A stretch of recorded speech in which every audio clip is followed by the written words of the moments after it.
Okay, it's a pleasure to be here today. What an incredible conference. I've really enjoyed hearing everyone speak over the past day and a half, and I'm glad to have my opportunity here. Obviously, the 7-County Infrastructure Coalition case has come up on a number of occasions, but I think having been through it from start to finish, I might be able to add a little bit more context. And I think what I'd like to say is that, everybody up here so far has said this case is important, it's a big deal, it's going to change things. But I think it could be even more than what people have said so far. This case is the biggest NEPA case that's probably ever been to the Supreme Court. I think the justices treated it that way in their opinion, and I'd like to tell everybody here a little bit more about that. So let's start with some stuff you might already know. What is NEPA? Well, I think part of the fun of this one is you just get to start with a picture of President Richard Nixon, who is the one who signed the National Environmental Policy Act in 1970. Really, NEPA was one of the first serious environmental laws. It was before the Clean Water Act amendments. It was before the Clean Air Act amendments. It was before the Endangered Species Act. NEPA was the start of it all, and it's different, as some people have mentioned before, because NEPA is procedural. And what that means is that NEPA doesn't require an agency to decide one way or another. It just requires an agency to document. Now, that has a good side and a bad side. The good side is that the agency isn't required to choose the project or the option that's the least harmful to the environment. But the bad side, I think anyone who's ever had to engage in any kind of process, is that process can sometimes become an end unto itself, and it can become endless. And that is what happened with NEPA over the past 30 years. It became an end to itself, and it overwhelmed what should have been more important, and that was making a decision. So now here we are. How did the Uinta Basin Railway, an 88-mile proposed rail line in the Uinta Basin in Utah, end up in the United States Supreme Court? Well, it started, as I think probably most of you know, it's, as Keith just said, it's funny, I had the same thing in my notes. It was a product of a lot of blood, sweat, and tears from the people in this room, and especially from the people at the 7-County Infrastructure Coalition. This project was a vision that they had and that they carried through and that they took to the Surface Transportation Board, and that they saw all the way to completion through the regulatory process. The Surface Transportation Board, not many people know much about this agency, but it is the agency that approves the construction and operation of new railroads. And the Surface Transportation Board is actually the oldest independent agency in the federal government. It was started in 1887 to regulate railroads. Back then it was called the Interstate Commerce Commission. It changed its name in 1995, and now it's the Surface Transportation Board. Like every other agency in the federal government, the Surface Transportation Board had to comply with NEPA. But the good news about the Surface Transportation Board is that the underlying statute that authorizes rail construction tells the Surface Transportation Board that it should favor new rail construction.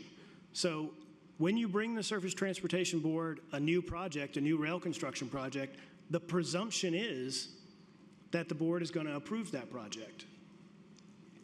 And people who don't want rail projects to be built, they know that too. They know that the board is going to probably approve whatever comes before it, as long as it's in the public interest. So what the people who don't want rail projects to do, who don't want rail projects built do, is they go to NEPA. They oppose a project not by challenging whether it's the right thing to do to build the rail project. They oppose the project by trying to force more environmental review process. And that's not really just a problem for the Surface Transportation Board, that's a problem across the federal government, as has been pointed out many times on this stage already during the conference. Now, for our project, for the Uinta Basin Railway, the Surface Transportation Board prepared a 3,600-page environmental impact statement. And it did so in 2.5 years, which from our perspective was pretty fast, because in those days, 5 years ago, the average time to complete an environmental impact statement was more than 4.5 years. So we got this environmental impact statement. It's 3,600 pages long. It studies, we thought, everything. You know, you really wouldn't believe it had an ultra-conservative analysis where it said, well, if all of the barrels carried on the railroad were burned, how many greenhouse gases would that create? What percentage of the national and the international greenhouse gases would that be? I mean, it went to the maximum, or so we thought, in the EIS, and then in December 2021, it approved the project. Now, of course, like any project that gets approved that involves some connection to fossil fuels, it was opposed vigorously by national environmental groups, as well as, in this case, by people who lived 500 miles away downline in Colorado. Those two sets of opponents, the people in Colorado and the national environmental groups like the Center for Biological Diversity, they took the case to the United States Court of Appeals for the DC Circuit. I think what's interesting about that case is that there was not really any debate about the environmental review for the rail line in Utah. Everybody agreed that the board had thoroughly documented all the effects in Utah. The complaints were really threefold. One, what about the effects of new oil wells that are going to have to be drilled in the Uinta Basin in order to fill up the train cars that you're projecting you're going to bring out of the basin? What about those effects? Do you know where those wells are going to be? No, but they said that didn't matter. We need to know more. What about the effects downstream of the project? You know, 1,000 miles away, 2,000 miles away in Louisiana, in Texas, or even in the Northwest. There are refineries there, and if you bring oil to those refineries, then that oil will get processed, and the people who live nearby those refineries in Louisiana or wherever, they might have experienced environmental effects. What about those people? Did you do enough to study those effects? And then the last one was, what about once the train goes off the 88 miles onto an existing rail line, and it heads down the road to Colorado or to wherever, and then it has an accident and there's a spill or there's a fire? You know, what about those effects? Did you do enough to figure out where fires might occur and how bad those fires might be? Well, the DC Circuit basically agreed with the opponents of the project on all of those points. And it said, this case has to go back to the Surface Transportation Board for more NEPA review. It needs to study all of those downline, upstream, downstream effects and chase them to I don't know where, the ends of the earth, I think. So that left the 7-County Infrastructure Coalition in a pretty tough position. There really, you know, again, there was no real way to know where all these effects would happen or how severe they would be. It was going to be an exercise in speculation, a fool's errand, really, if we had gone back to the Surface Transportation Board. I'm sure the board would have tried.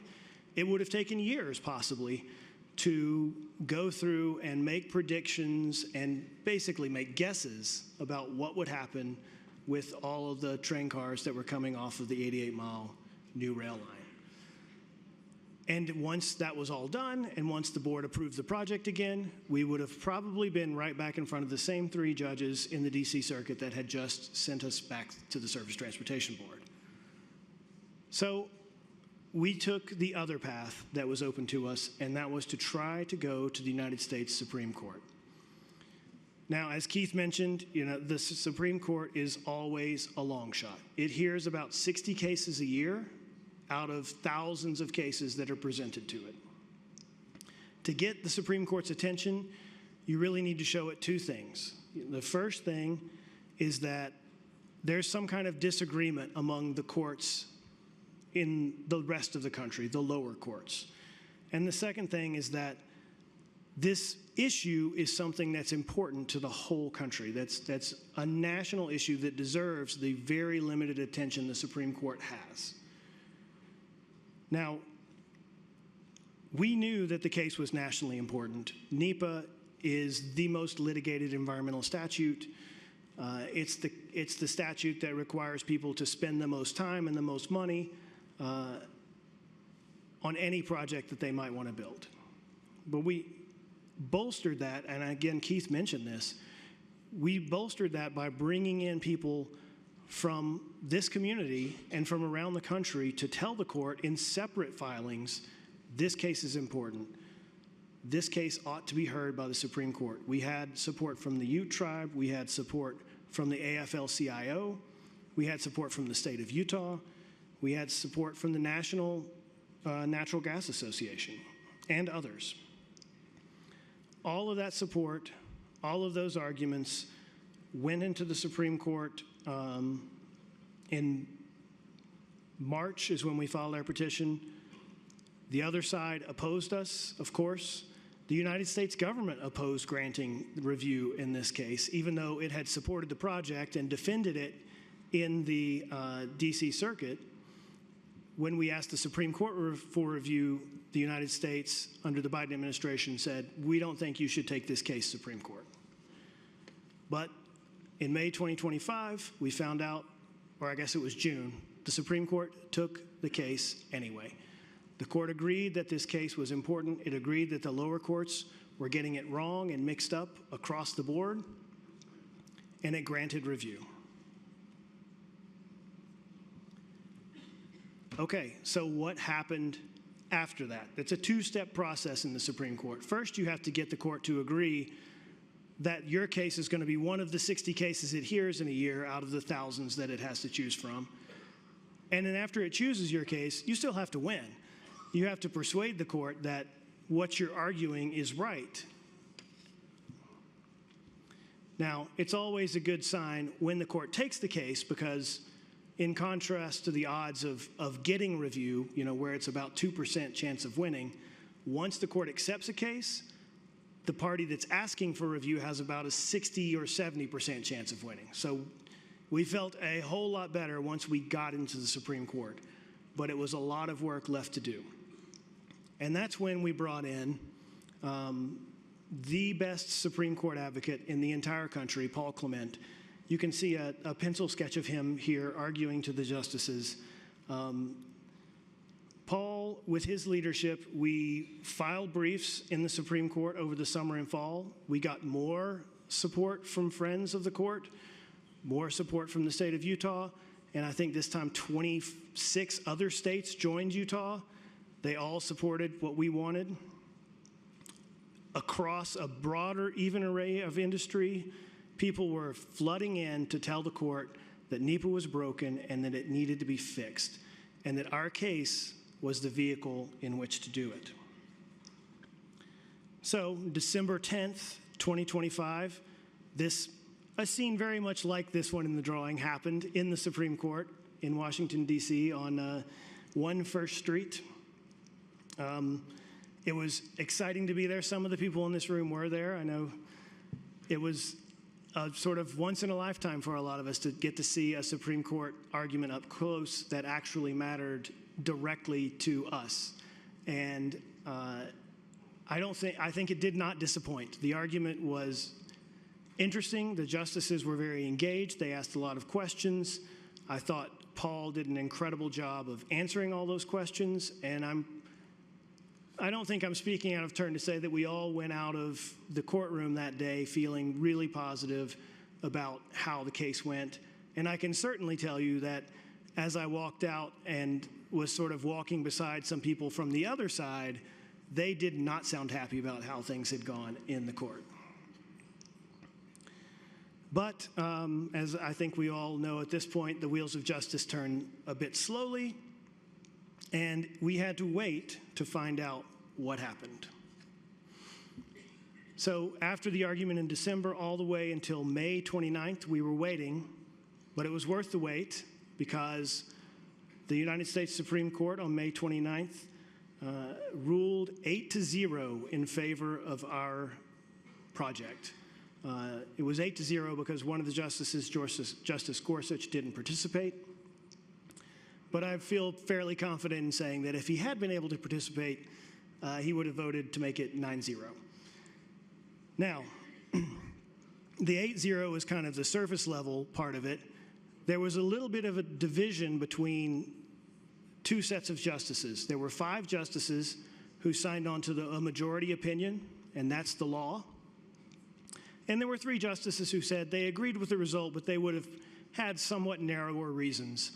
We're not going to care about those 3 justices anymore because they were in the minority, and what the majority said goes.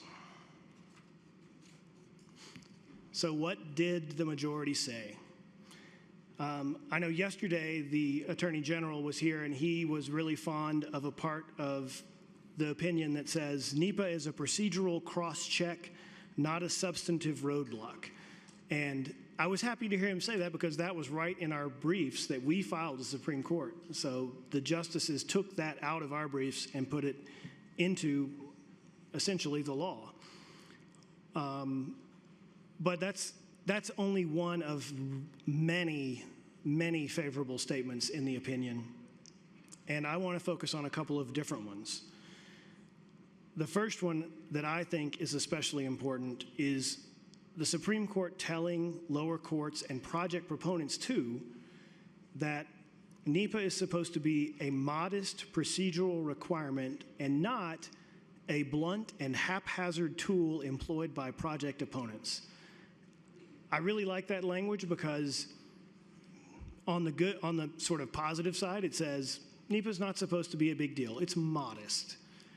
But on the negative side, it's criticizing pretty bluntly the people who have been using NEPA in courts to try to stop projects from being built.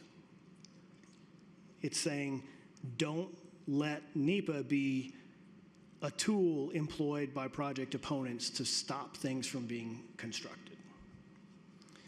And the other line I really like that's the inspiration of the picture that's in this slide is the Supreme Court said, a 1970 legislative acorn has grown into a judicial oak that has hindered infrastructure development. That's straight from the opinion. The Supreme Court doesn't want this oak tree, this NEPA oak tree, anymore. It is chopping that tree down, and it's kind of up to us to pick up the pieces and go forward with a much more modest NEPA. So what is going forward? What happens next? What does all this great language mean? Well, it's what I call, at the front of the presentation, the new NEPA. And the new NEPA has implications for the agencies that are carrying it out, sort of the ones that are doing the NEPA reviews, and it has implications for the judges who are going to be taking those projects on the back end, as was mentioned in the panel earlier. So for agencies, I think the most important implication is that they are supposed to be making their decisions more quickly. The Supreme Court's opinion talks about how when NEPA was amended in the Inflation Reduction Act, it changed the rules in the statute itself to say that instead of 3,600 pages and 2.5 years or 4.5 years, environmental impact statements, which is the most thorough kind of NEPA review, should be 150 pages. And they should be done in no more than 2 years. For a lesser kind of environmental review under NEPA, an environmental assessment, 75 pages and 1 year. And the court calls those numbers out in its opinion, and it was a topic of discussion in the argument as well in December. That's what the justices envision NEPA looking like. They see relatively short, to the point reviews. And in fact, there's a line in the opinion where the majority says that brevity shouldn't be mistaken for a lack of detail. Make your reviews short, get to the point, don't waste time, get a decision. Another thing that's important in terms of what agencies have to do is that they, contrary to what the DC Circuit required us to do, agencies do not have to study these downstream and upstream impacts. You don't have to think about, well, where is this train going to go and what's going to happen to the stuff that's on the train afterward. The same thing could apply to any other kind of project. Everything you do has sort of ripple effects in the world, right? Focus on the project at hand. That's what the court is telling agencies to do, and especially if there are other agencies out there that can give permits or give approvals to different kinds of projects in different places that might have some relationship to the project that you're proposing, those things are off the table. Agencies don't have to consider those. And then third, the court tells agencies that they need to draw, quote, manageable lines.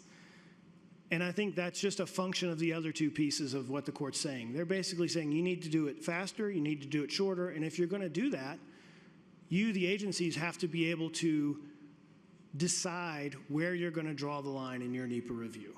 You don't have to go to the ends of the earth. You don't have to chase down all the rabbit trails. You don't have to look at all the ripples in the pond. Draw some manageable lines, get it done. Now, I did want to talk just briefly about something that was said in one of the earlier panels today about, well, what about when there's another administration that comes in that may want agencies to do more? You know, what's to stop them from that?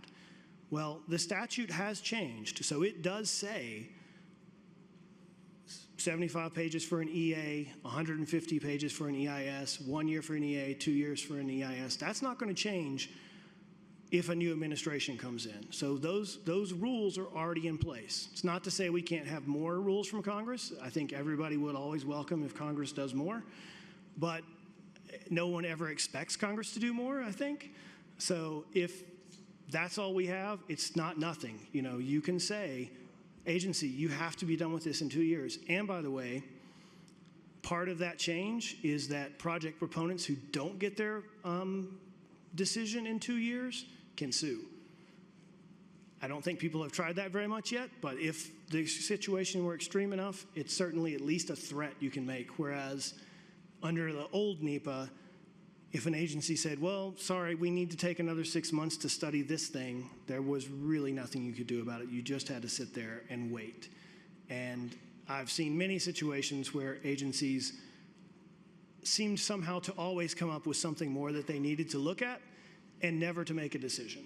So I'd like to think that we're moving past that with the combination of these time limits and the 7-county decision. Okay, so what happens on the back end after you get your NEPA decision?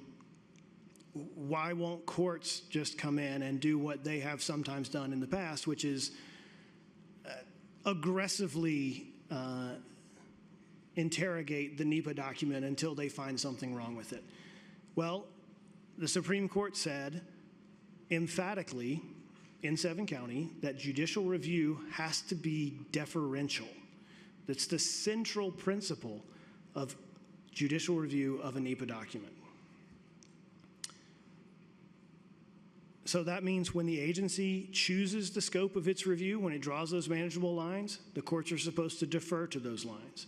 When the agency decides how far to go in reviewing an effect, the courts are supposed to defer to how far the agency went and to what the agency's conclusions were. The agencies are scientists, presumably.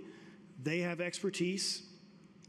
The courts aren't supposed to take on the expertise of the scientists and try to say, well, you should have done more or you got this wrong. Deference is the watchword now. Now, there's a bullet here that says this isn't Chevron deference. Another thing that came up in another panel earlier this conference. And I've been asked lots of times, well, what's the difference between the decision the Supreme Court made in Loper-Bright, where it undid Chevron deference to agencies, and the decision it made here in Seven County, where it's basically saying, well, we should have more deference to agencies. And I try to think about it like this. Loper-Bright told courts that they should not defer to agencies when they're interpreting the law. Seven County tells courts that they should defer to agencies when they're interpreting facts.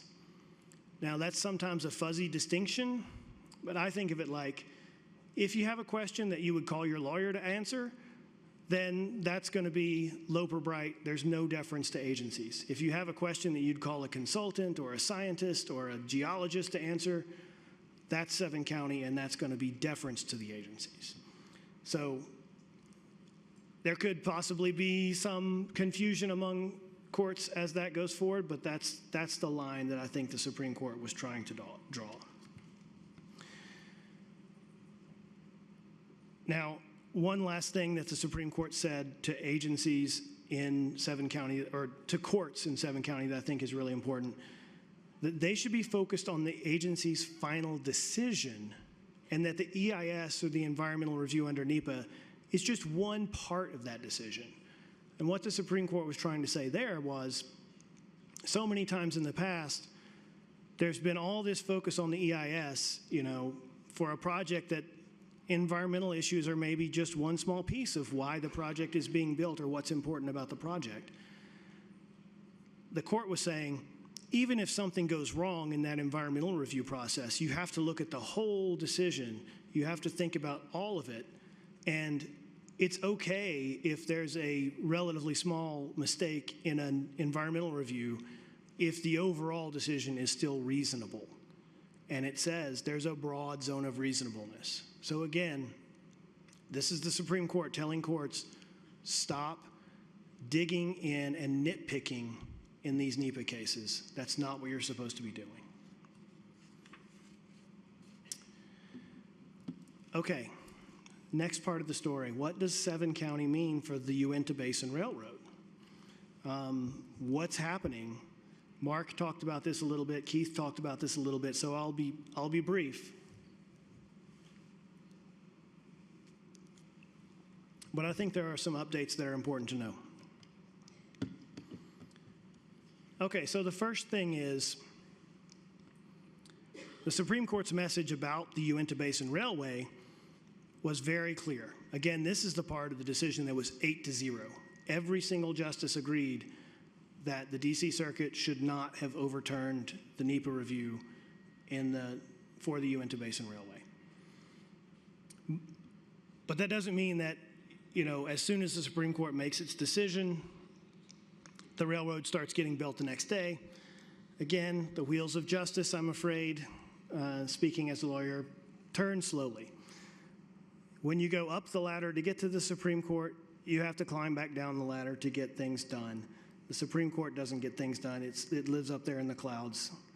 It tells people below it to go do stuff.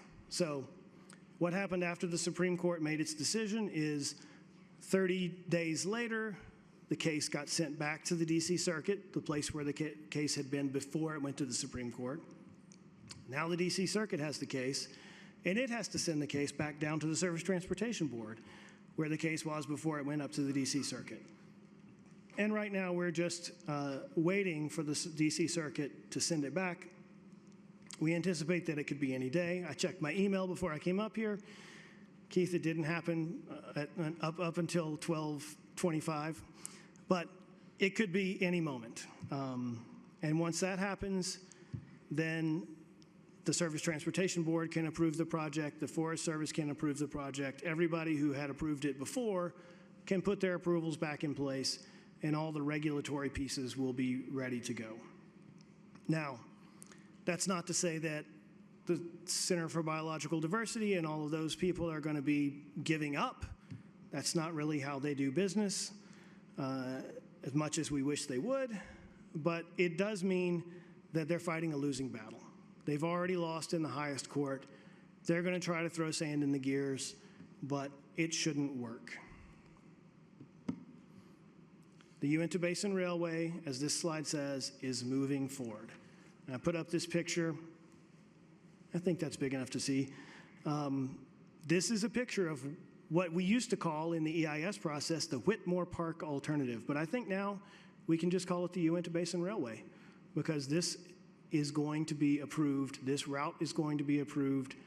And a lot of stuff is happening behind the scenes. This route's going to be built. It's moving forward.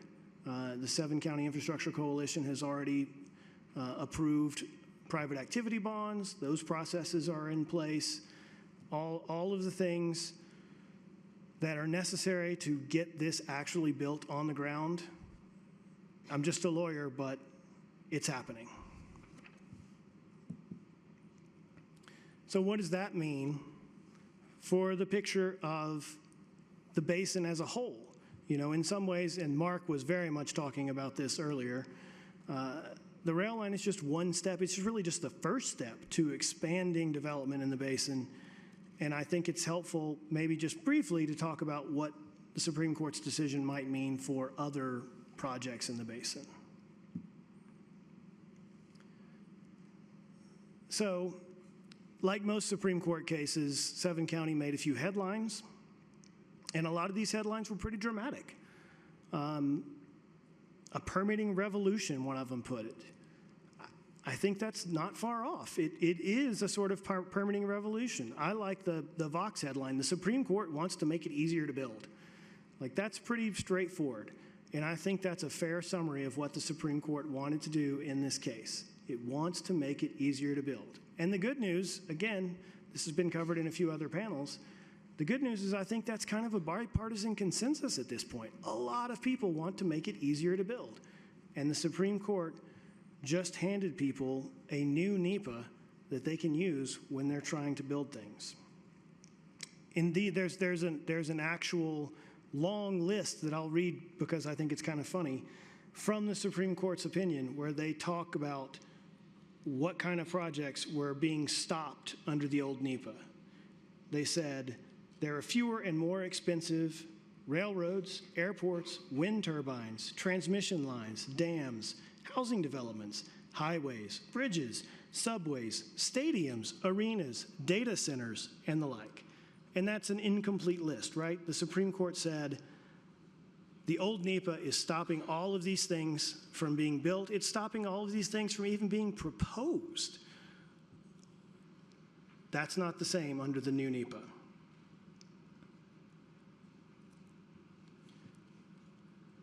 And so, again, it's not just the court.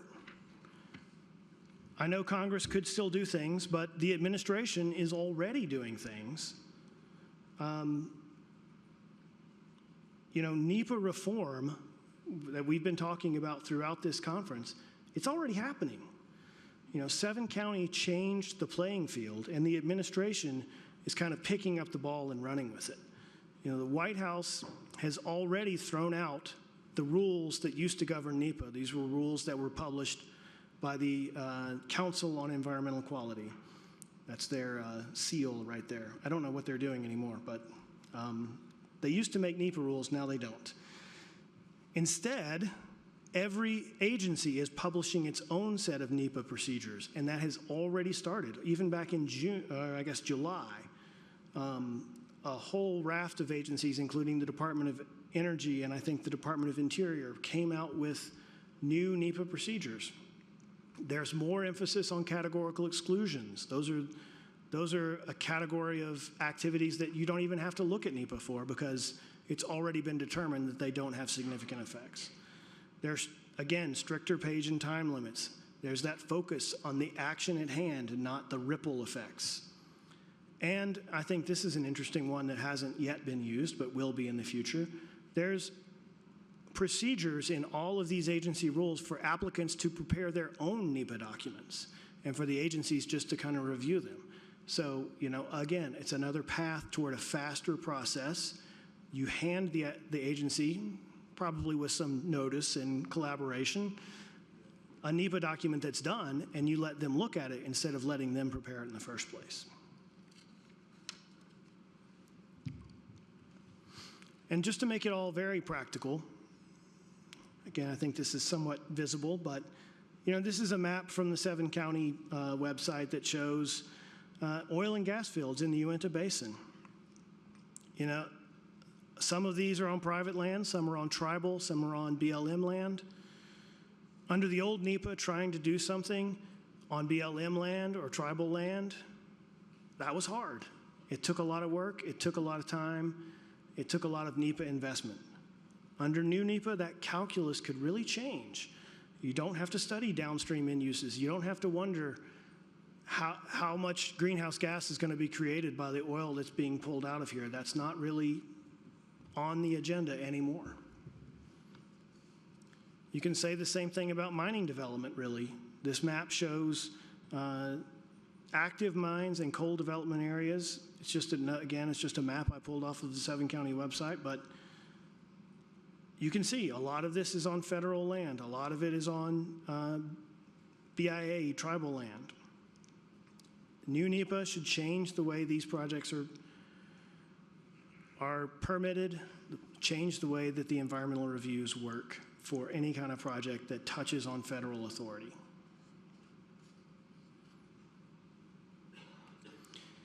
All right, here's the last slide. And it's the conclusion. The Uinta Basin Railway really did change NEPA for everyone, thanks, I guess, to the Supreme Court. I've already seen 3 or 4 dozen lower court decisions applying 7-county to challenges against projects under NEPA. Every time, with maybe one minor exception, those courts are saying, oh, well, after 7-county, this NEPA review is okay. Agencies, again, they're taking 7-county, they're using it to help change the way that NEPA procedures work. This isn't to say that everything is going to be simple from here on in. Again, I mentioned, and we all are well aware, there are people who don't want new projects to be built, and they're not going to just roll over. They're going to continue to try to challenge, to try to make inroads against NEPA, against the new NEPA, because that's what they've always done. Sometimes agencies get stuck in their old ways. We're going to have to help them see the new ways. But there's a whole new landscape out there, I think, after 7-county. People who handle NEPA regularly know about the case, and if they don't know, they can be educated. The Supreme Court was extremely clear. It was extremely clear about moving NEPA faster, about not letting NEPA stop projects, and about not letting courts over-review projects so that they get blocked even after they've been approved. And this really is a new NEPA. Okay, I think we have time for questions. Yep. There's a microphone in the middle of the room near the camera. So if anyone would like to ask questions, I'm more than open to it.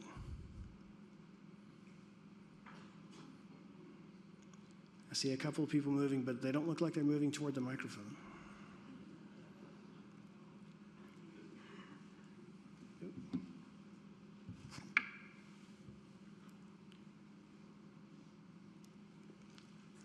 Okay, well, if there are no questions, that's great. If you want to reach out to me, my contact info's there. I'm always happy to talk about this stuff. I'm happy to help you think through your projects, or just to answer questions about what happened in 7-county and what it means for the future. So thanks very much.